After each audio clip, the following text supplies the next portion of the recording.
In the Bosnian genocide, mass atrocities took place in just a few days in July 1995. In the Rwandan genocide, all hell broke loose in the course of just 3 months in 1994. Gaza is in a class of its own. Starting in October 2023, Israel's genocidal atrocities in Gaza, reliant on arms transfers by US-led West, have been perpetrated 22 months, day after day, night after night, and they have happened in real time while the world is watching. How is such indifference possible? Question. That is the central question addressed by your new book. Dr. Steinbock. Yes. In my previous book, The Fall of Israel, 2024, I examined Israel's economic, political, military, and regional path to the Gaza catastrophe. In the Obliteration Doctrine, I examined the military doctrine and the US-led West's complicity behind Gaza's devastation and the West's long failure of genocide prevention, and try to show the way out. After Auschwitz and Hiroshima, indifference to genocide is not possible. It violates everything I revere in the Jewish legacy of social justice. With genocide, silence is not an option. Obliteration as a deliberate state policy. In his pained foreword for the Obliteration Doctrine, Dr. Mahathir bin Mohamad, the longest-serving Prime Minister of Malaysia, cautions that the word genocide may not be adequate to describe the deliberate mass killing of the Gaza Palestinians by Israel. According to Ahmet Davutoglu, former Prime Minister of Turkey and prominent scholar of international relations, the Obliteration Doctrine is a timely theoretical framework that warns against the emerging destructive warfare in the 21st century. The notion that the decimation of Gaza is likely to be a harbinger of much worse to come runs through the book. The West did not flounder into genocide complicity, it plunged into it willfully, as former Finance Minister of Greece Yanis Varoufakis puts it. Professor William Schabas, perhaps the leading scholar of genocide and international law, believes that, with the term obliteration doctrine, the book adds a new term to the lexicon on genocide. These endorsements are seconded by Richard A. Falk, the former UN Special Rapporteur on Palestine, Alfred de Zayas, former UN and international expert on human rights and ethnic expulsions, Alex de Waal, an internationally renowned authority of famine at Tufts University, Edgar Morin, the French philosopher who has fought fascism since the Spanish Civil War, Curtis F.J. Dobler, the highly regarded international human rights lawyer, Scott Horton, director of the Libertarian Institute and Antiwar.com, and Dr. Feroz Sidwa, the trauma surgeon who has volunteered extensively in Gaza and elsewhere. The weaponization of starvation question. When did the weaponization of starvation start in Gaza? Dr. Steinbock, Israel first weaponized famine in Gaza almost 2 decades ago for a book excerpt on TRT World. When Hamas won the Palestinian election, Israel blockaded the Strip with the support of the US-led West. After the Hamas offensive of October 7th and Israel's ground assault in that fall, starvation deaths were seen already in early spring 2024. However, those images were largely suppressed in the West. The current media coverage is a belated effort at an absolution, but only after the genocide in and decimation of Gaza. Question. The Obliteration Doctrine shows that famines have often served as a prelude to genocide and that starvation has occasionally been purposely weaponized. Dr. Steinbock. As the pioneering genocide scholar Raphael Lemkin stressed in 1945, murder is the most direct technique of genocide, but not the only one. Genocide may also be the slow and scientific murder by mass starvation or the swift but no less scientific murder by mass extermination in gas chambers. In the case of Gaza, cumulative evidence of mass starvation is abundant, overwhelming, and impossible to deny. Question. Among other things, you use data on daily calorie intake in a comparative historical analysis. It's a rough measure, but better than nothing. The calorie level in certain parts of Gaza has been less than the daily intake needed for survival, but also lower than the level observed amid Imperial Britain's human experiments in the late 19th century India, which caused the deaths of millions. In certain areas of Gaza, it has also been lower than in the German concentration camps in 1940 and at the end of World War II. Genocide Convention and Accessorial Liability. Question. Article 2 of the Convention defines genocide. Article 3 defines the crimes that can be punished under the Convention, including complicity in genocide. When did you first conclude that Israel was engaged in genocide in Gaza? Toward the end of 2023. That's when I began to use the term genocidal atrocities.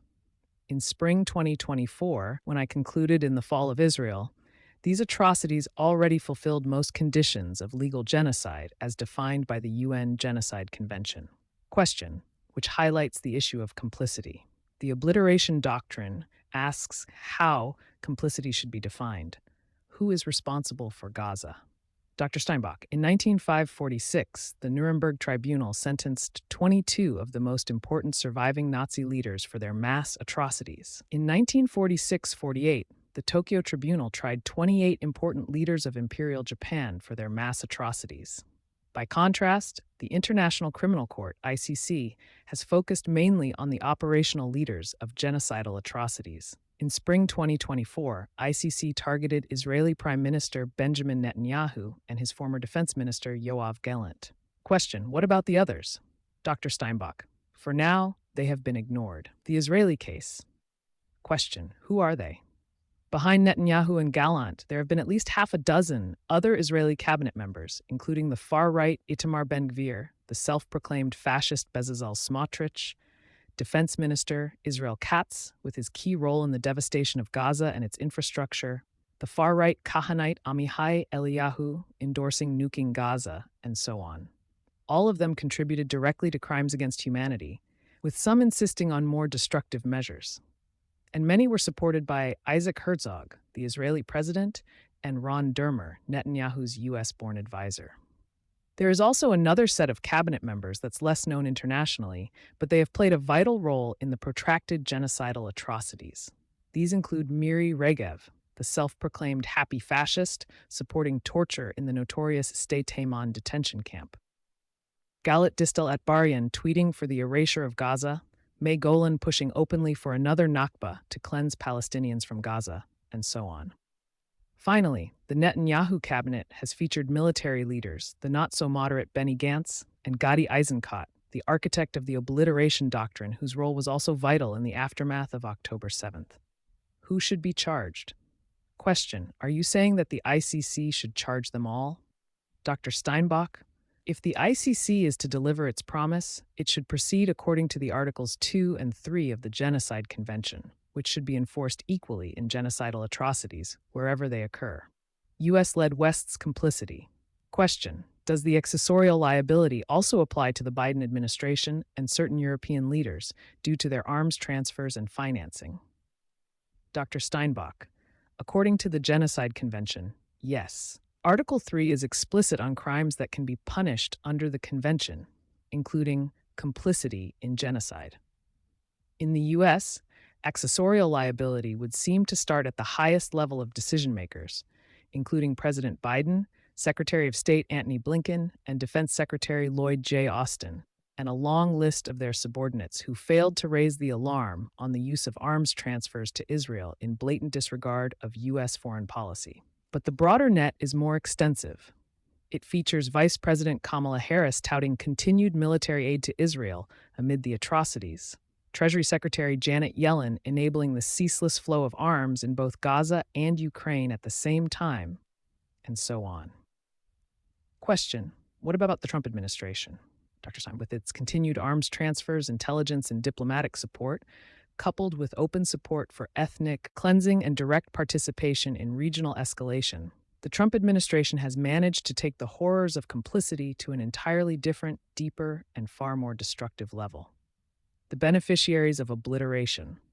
Question, has war profiteering overridden the humanitarian catastrophe? Dr. Steinbock, yes, obviously. Worse, revolving doors prevail between the U.S. administration, the Pentagon, and the big defense, and their preferred think tanks, as shown by the Obliteration Doctrine. These generate huge moral hazards and conflicts of interests. Arms transfers fatten the margins of the defense contractors. Peace doesn't. Question, who are the beneficiaries of the genocide in Gaza?